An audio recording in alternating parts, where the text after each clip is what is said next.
Kepada beliau kami mengucapkan terima kasih. Paguyuban Sinoman Sino Taruno mempersembahkan pertandingan kulit jalan di Cahaya Pribadi dalam lapor Wahyu Darmo.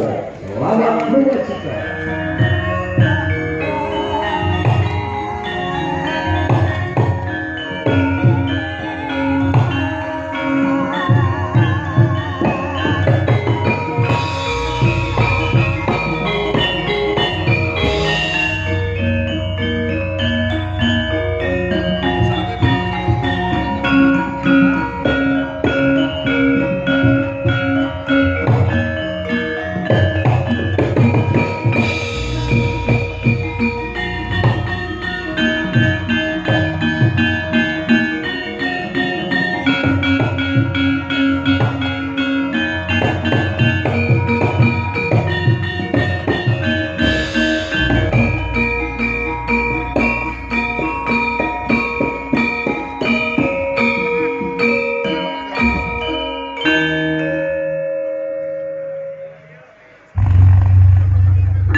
Sukan baku mongko lamin negara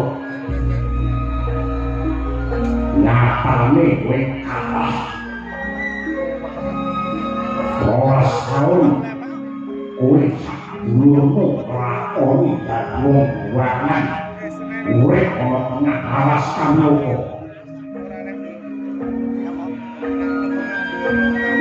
Biyen akeh manungsa sing padha nyubya-nyubya karo kowe. Ngaji-aji karo Pandhawa. Ngurmati karo anak Pandhu.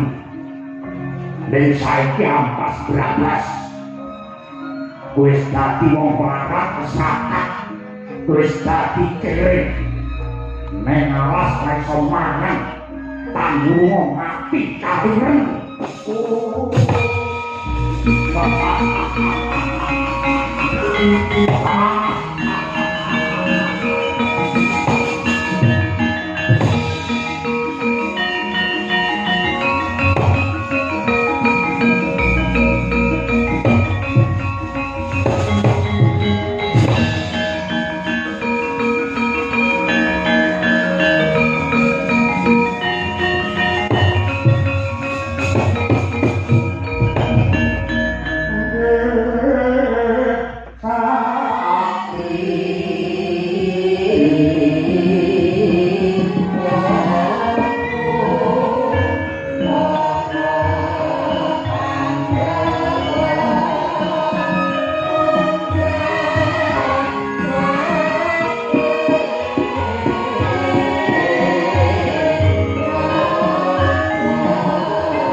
Ora ana nanging getunya lakon kang wis lakon. Nanging lakon sing kepungkur lakon sing kawuri. Kuwi kena kanggo mawas diri lan kandhani pakarti. Nadyan ditulis nganggo mansipen kono dibungkus nganggo mutiara. Sing jenenge wong Badhu apa meneh nganggo tokoan. Kuwi dosa sing gedhe karo Wadhanira Ayu Umma Putra Rahmamara Tani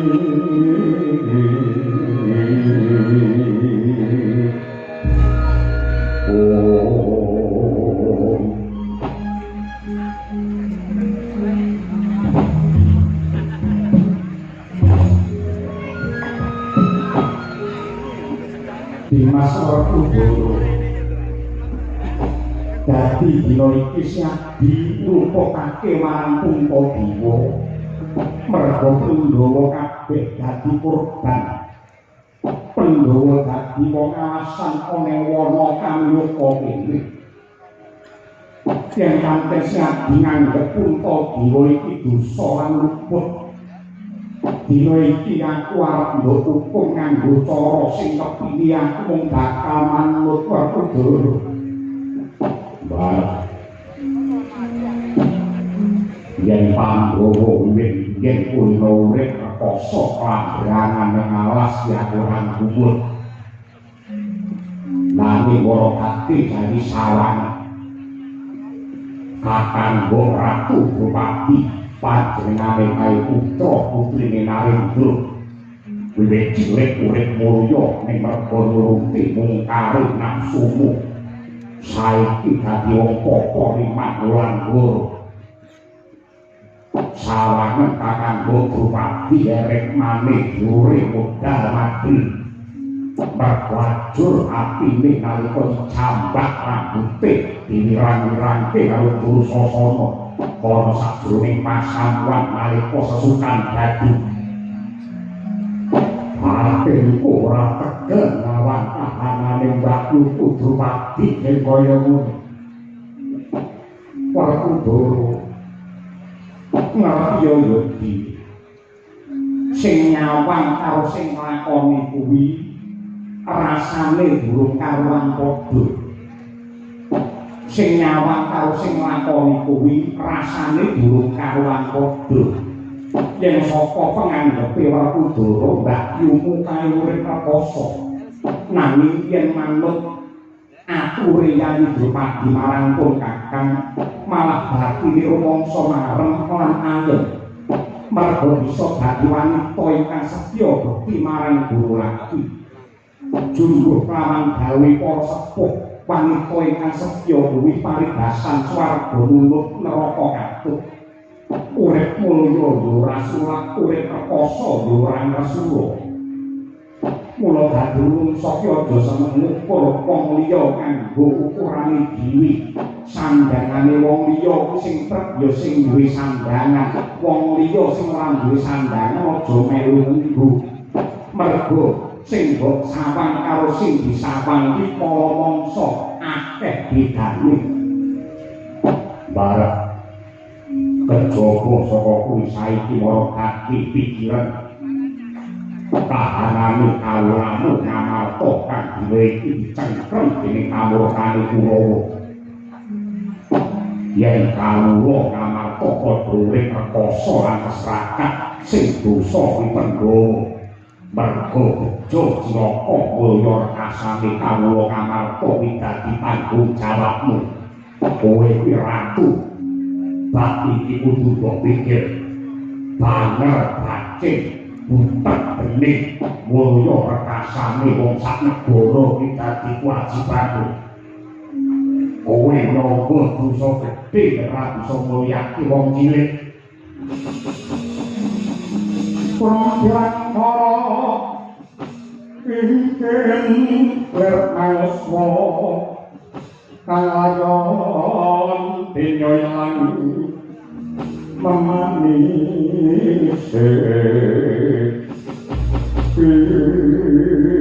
Pakudara aja banget-bangetan yen diwak-diwakake karo Kuntabini aja nduk anggap lamun aku iki wong resik Kuntadewa iki wong suci aku iki uga titahe pangeran ingkang awujud manungsa sing mesti kadunungan luput dosa lan lali sing kabeh mau pancen dadi sandangane kita nadyan kok manungsa kuwi mesti gendong keluputan lan kedosan nanging manungsa sing apik kuwi mesti gelem ngawas diri dandani pakarti banjur matobat kanthi tumemen lair kandas tekan batine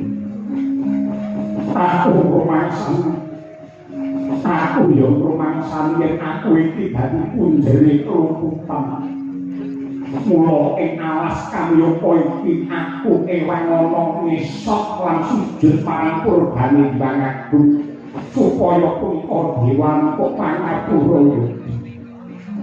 Dewa Dewi yen pancen Kuntadewa iki ndok anggep pamawa lan bisa ingkang kebak dosa sing dadi jalaran kasangsarane Pandhawa lan kawula sak negara ngamarta aku lila nampa pidana mara gati kuku pancantaka pitancep mara jantungku Werkudara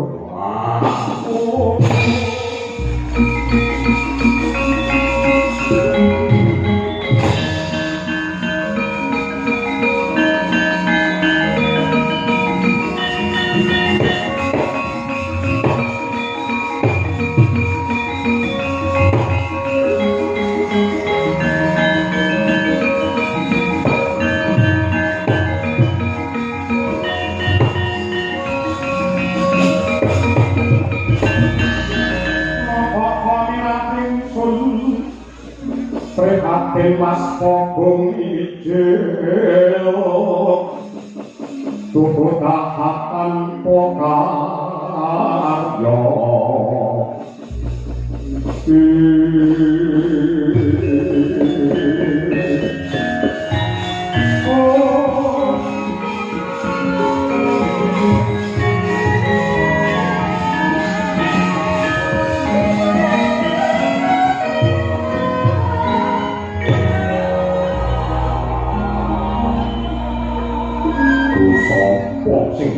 indung yen nampi waktu goro teko mentolo karo kowe bareng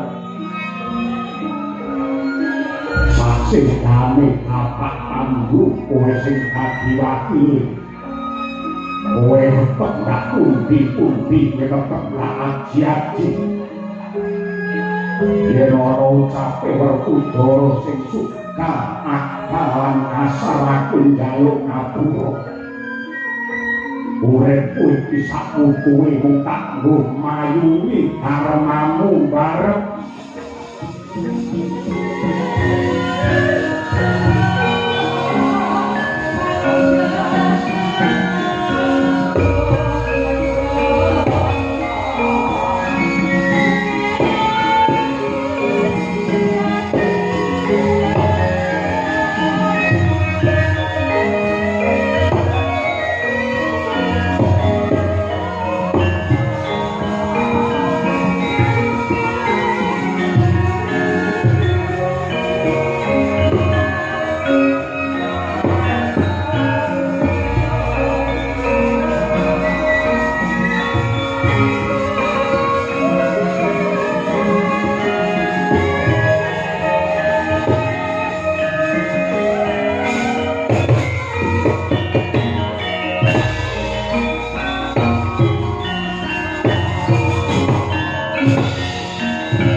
Silakan agung negara mesti ngomong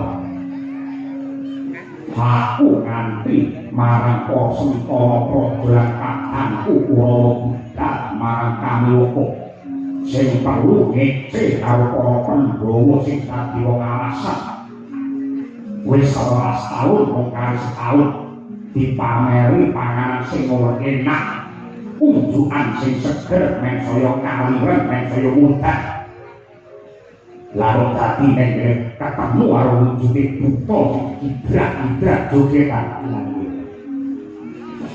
sing kahine kali joget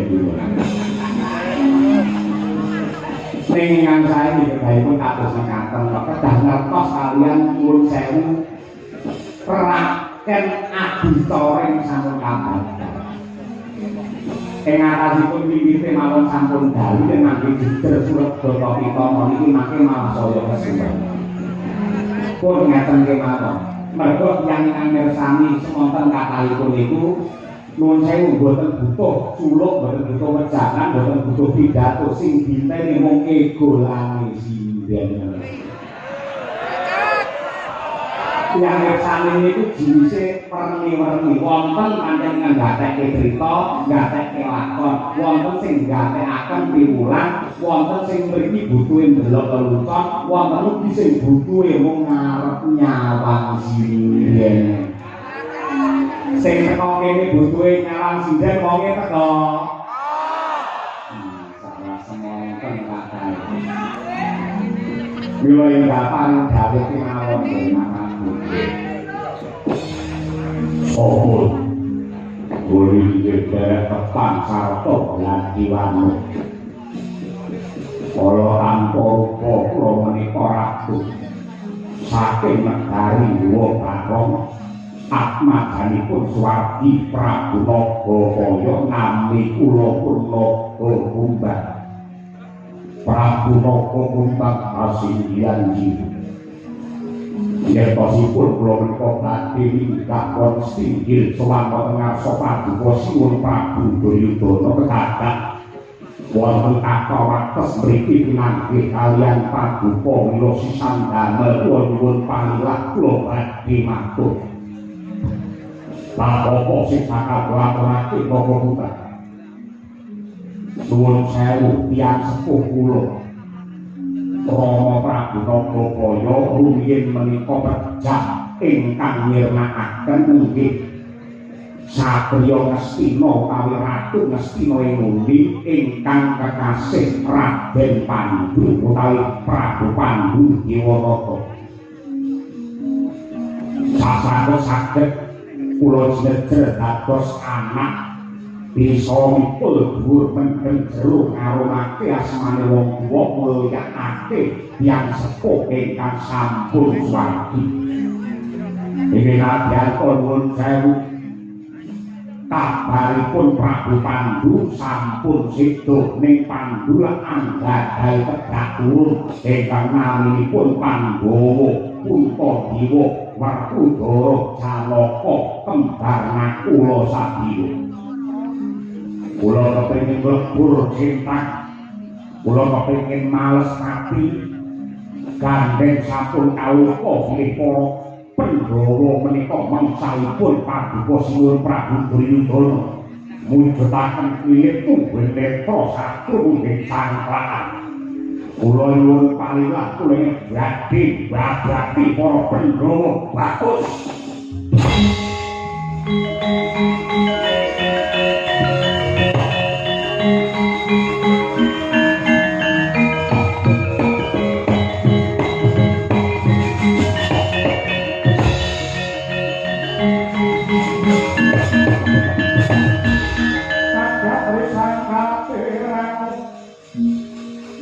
Rinangka pinempet kempet dosa ngetnaning prawono yo situk kangwalan ape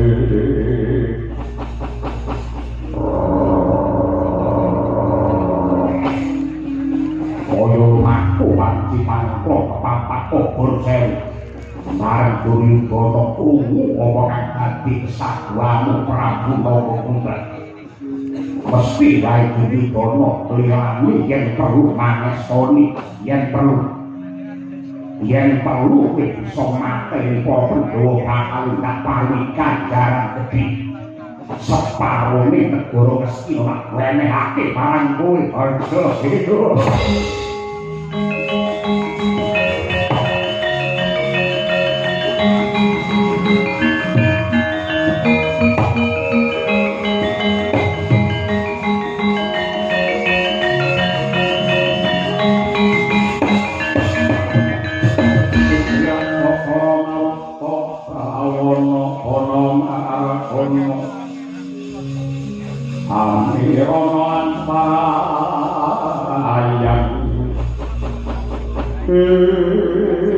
Aturaken panuwun kang tanpa pamitan.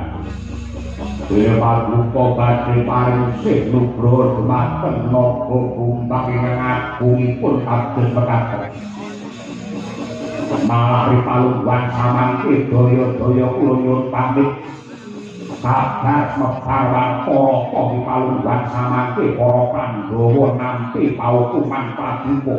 Merga kalah kesukan badu mapan wonten ing wana Kamyuga. Daya-daya kula nyuwun pamit lo tingkese para Pandhawa. Duga-duga digawati ati aja nganti keri napa kumpul kedatongan.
kalau nuwun wonten timbalan ngadhawuh yen anak Prabu Purwati.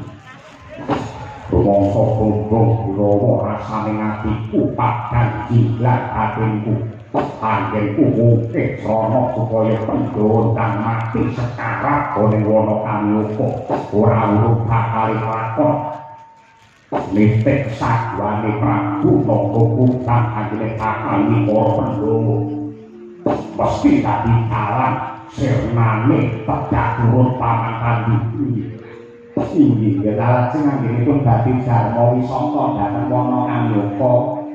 Paduka sangadhan Kurawa kanthi suka mari suka ngasta daharan kathah tur mirasa unjukan kang seger lan tetep dadi dipun tindakaken kudu dinikati. Men para Pandhawa saya menes ngerti wong mangan enak unjul-unjul. Nuwun sewu nggih, nuwun sewu. Kasipun kula menika yang sepuh, wajiban kula menika caos pimut dumateng nuwun sewu anak Prabu Sakadhan Warasata Kurawa. Mbok nggih sampun. Boten menika paduka mila sila-sila dumateng para Pandhawa. Kawontenanipun Pandhawa sak mangke menika sampun wujudaken balingan sanget sengsara sanget.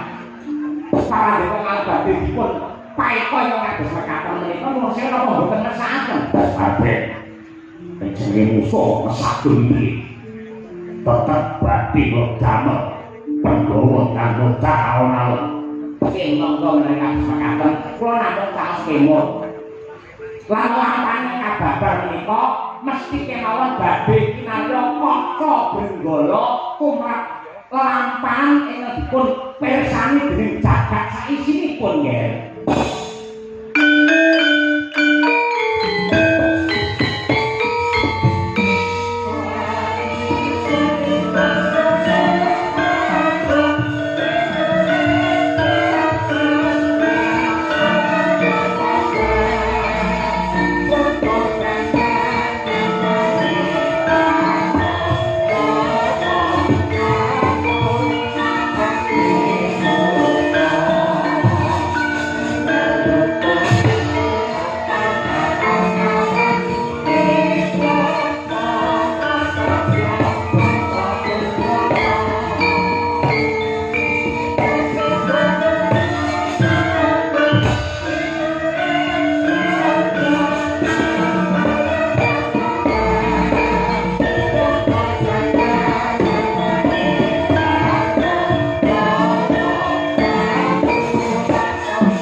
Bintang sangat sini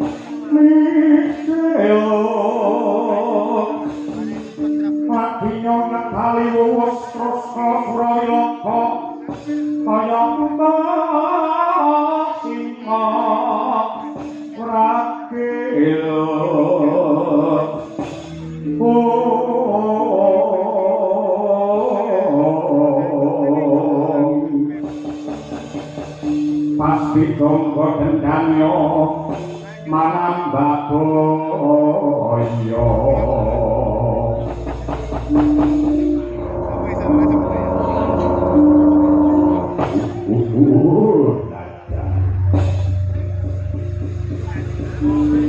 Wadya Bala Prawanegara Guwa Barong Pendidikan sinuwun kalian semaduk dawuh ini sinuwun wonten dawuh apa to darunane wadok nak awe cedhak saya tak raketake ana kewajiban lan jejiban sing kudu sanggup